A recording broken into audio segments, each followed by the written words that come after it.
ఒక ఒలింపిక్ కాంస్య పథకము, మరో 2 అంతర్జాతీయ స్థాయి వేదికల మీద మరో 2 మెడల్స్ తెచ్చిన బాక్సర్ విజేందర్ సింగ్ గారు ఏమంటున్నారో ఒక్కసారి చూడండి. What justice can you expect in a country where mandir is given a more importance than an Olympic medalist. దేశానికి ఒక ఒలింపిక్ మెడల్ తెచ్చిన ఆటగాడి కంటే కూడా ఒక దేవాలయమే ఎక్కువైన దేశంలో నువ్వు ఏ విధమైన న్యాయాన్ని ఆశించవచ్చు అని ప్రశ్నిస్తున్నారు. రామ మందిరం అన్నది 10,000 సంవత్సరాల పురాతనమైన భారతీయ వారసత్వ సంపద. 100 కోట్ల మంది హిందువుల 500 సంవత్సరాల కలల సాకారం రామ మందిరం. యువతరంతో పోటీ పడకుండానే తనను అంతర్జాతీయ వేదికల మీదకి పోటీలకు పంపాలని డిమాండ్ చేస్తున్న ఈ 35 సంవత్సరాలు దాటిన రాజకీయ పార్టీలకు అమ్ముడుపోయిన ఈ బాక్సర్ గారు అటువంటి రామాలయానికంటే తానే ముఖ్యమైన వాడిని అన్న అహంకారంతో ఉంటే ఇంకా అతడి నుంచి అంతకు మించిన కామన్ సెన్స్ మనం ఏం ఎక్స్పెక్ట్ చేయగలం? సావాస ఫలితమో ఏంటో కానీ రాముడు మందిరంలో ఉండడు, హృదయంలో ఉంటాడన్నాడు. మరి రాముడు హృదయంలో ఉన్నప్పుడు నువ్వు ఎక్కడికి వెళ్ళి ప్రార్థనలు చేస్తున్నావు? ఒక మసీదుకు వెళ్ళి ప్రార్థనలు చేస్తున్నావు అంతే. చర్చిలకు కూడా వెళ్ళి అక్కడ కూడా ప్రార్థనలు చేస్తున్నావు. నీ హృదయంలో రాముడు అక్కడే ఉన్నాడా? అల్లా ఉంటాడు, యేసుక్రీస్తు కూడా ఉంటాడు. అటువంటి అప్పుడు ఆ చర్చీలకి మసీదులకి వెళ్ళి ప్రార్థన చేయవలసిన అవసరం లేదు కదా.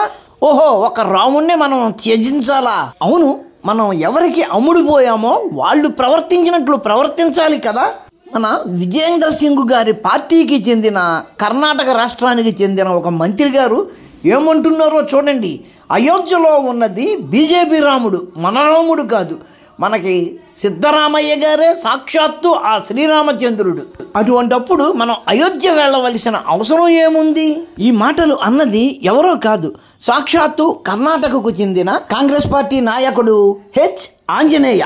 ఇలా రామ మందిరం పనికిరానిది, రాముడి కంట మా నాయకుడే గొప్పోడు, రామ మందిరం కంట మా ఊళ్ళో ఉన్న యేసుక్రీస్తు మందిరం, అల్లా మందిరాలే గొప్పవి అనుకుంటూ ఎంత దుర్భాషలాడినా ఆ కాంగ్రెస్ పార్టీ నాయకులకు మనోసంతృప్తి కలగటం లేదు. దాంతో రాముడి మీద కసి ఎలా తీర్చుకోవాలో తెలియక 30 ఏళ్ల క్రితం బాబ్రీ మసీదు వ్యవహారంలో కర్ణాటక నుంచి వెళ్ళిన కర్ణాటక పౌరుల మీద తీర్చుకోవడం మొదలుపెట్టింది. 30 ఏళ్ల క్రితం ఎవరైతే యూపీ వెళ్ళి అయోధ్యలోని ఆ ఆస్తుల ధ్వంసం కార్యక్రమంలో పాల్గొన్నారో వాళ్ళను ట్రేస్అవుట్ చేయడానికి కొన్ని ప్రత్యేక బృందాలను రామ మందిర ప్రారంభోత్సవ సందర్భంలో ఏర్పాటు చేసి వారిని అరెస్టు చేసి వారి మీది పాత కేసులను రీఓపెన్ చేసి కేసులు దొరక్కపోతే కొత్తగా కేసులు పెట్టి జై శ్రీరామ్ అన్న ప్రతి ఒక్కరి మీద, ప్రతి ఒక్క హిందువు మీద పగ తీర్చుకోవడానికి సిద్ధం అవుతుంది. ఆల్రెడీ 30 ఏళ్ల క్రితం అక్కడికి వెళ్ళిన వారి లిస్టు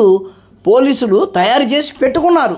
పోలీసులు అలా లిస్టు రాసి పెట్టుకోవడం ఏం కర్మ, ఆల్రెడీ అరెస్టులు కూడా చేసేశారు. ఇదిగో ఇక్కడ కనిపిస్తున్నారు కదా, ఈయన పేరు శ్రీకాంత్ పూజారి. ఒకటి పాత ఫోటో, ఒకటి ప్రస్తుత ఫోటో. పోలీసులకు అడ్రస్ చాలా తేలికగా దొరికినట్టుంది. లడక్కమని వెళ్ళి అరెస్టు చేసేశారు. ఇక్కడితో ఆగదు, ఇంకా చాలా మంది హిందువులను అరెస్టు చేయాలి, చేస్తారు. ఈ 32 ఏళ్ల క్రితపు కేసులో కావాలనుకుంటే 35, 40, 45 వయసు ఉన్న వాళ్ళను కూడా అరెస్టు చేసేయవచ్చు కర్ణాటక పోలీసులు. ఏమిటి అంటే గనక గట్టిగా మాట్లాడితే గనక వీడు అప్పుడు వాళ్ళ నాన్నతో వెళ్ళాడు కాబట్టి వీడు నేరస్తుడే అని చెప్పుకోవచ్చు. ఇక్కడ మనం కర్ణాటక పోలీసులను ఏ విధంగా కూడా తప్పు పట్టలేం. ఎందుకు అంటే వాళ్ళు ఎవరి చేత పాలింపబడుతున్నారో వారి ఆదేశాల ప్రకారమే వాళ్ళు ఉద్యోగాలు చేయాలి. వాళ్లకు ఆ ఉత్తర్వులు ఇచ్చింది ఎవరు? అక్కడి ప్రభుత్వం. ఆ ప్రభుత్వం ఏ పార్టీది? ఆ ముఖ్యమంత్రి ఎవరు? ఇక్కడ ఆ ముఖ్యమంత్రి వారిని కూడా మనం ఏ విధంగానూ తప్పు పట్టలేం. ఎందుకు అంటే వారు ఈ విధంగా పరిపాలించడానికి పూర్తి హక్కులను ఇచ్చిందెవరు? కేవలం హిందువులు మాత్రమే. హిందువులు మాత్రమే అయ్యా మమ్మల్ని శిక్షించండి, మమ్మల్ని బొక్కల్లో తయ్యండి అని వాళ్ళని ప్రార్థించి మరీ వారి వెనకాల పడి ఓట్లు వేశారు. ఎందుకు వేశారు? ఉచితంగా బస్సు ఇస్తారని, ఇంకోటి ఏదో ఉచితంగా ఇస్తారు అని. మన ఓటర్లకు ఒక్క విషయం తెలియనిది కాదు. ఒకటి కావాలి అంటే ఇంకొకటి కోల్పోవాలి. వాళ్ళకి ఆ బస్సు ఉచితంగా కావాలి, లేకపోతే బియ్యం తక్కువ రేట్లలో కావాలి, వాటితో పాటు ఇంకొకటి ఏదో ఫ్రీగా కావాలి. అవన్నీ ఫ్రీగా కావాలి అంటే, అవన్నీ ఉచితంగా కావాలి అంటే పాపం ఆ పాలించేవాడికి కూడా నువ్వేదో ఒకటి వాడు అడిగేది ఇవ్వాలి కదా, అది ఇచ్చావు. ఇప్పుడు నీ సోదరున్నో, నీ మేనమామనో, నీ అక్క కొడుకునో ఎవడో ఒకరిని తీసుకెళ్ళి బొక్కలో వేస్తూ ఉంటారు అంతే. ఇలాగే జరుగుతుందని ఓటు వేసేటప్పుడు వీళ్ళకు తెలియదా అంటే తెలుసు, కానీ ఆ ఫ్రీబీలు వస్తే చాలు ఎట్లాగన్నా బతికేయచ్చు. మిత్రులరా, ఏప్రిల్ దగ్గరికి వచ్చేస్తుంది. ఆ రోజున కూడా మీరు ఇలాగే ఆలోచించండి. మన కర్ణాటక మిత్రులలాగే మీరు కూడా ప్రేమతో, సెక్యులర్ భావాలతో ఈ రోజున ఎవడైతే ఆ శ్రీరామ మందిరాన్ని ద్వేషిస్తున్నాడో, ఎవరైతే ఆ శ్రీరామ మందిరాన్ని వ్యతిరేకిస్తున్నాడో వాటికే మీ ఓటు వేయండి.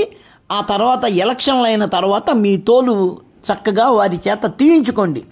ఉంటాను. నమస్కారం. మతోన్మాదంపై రామబాణం.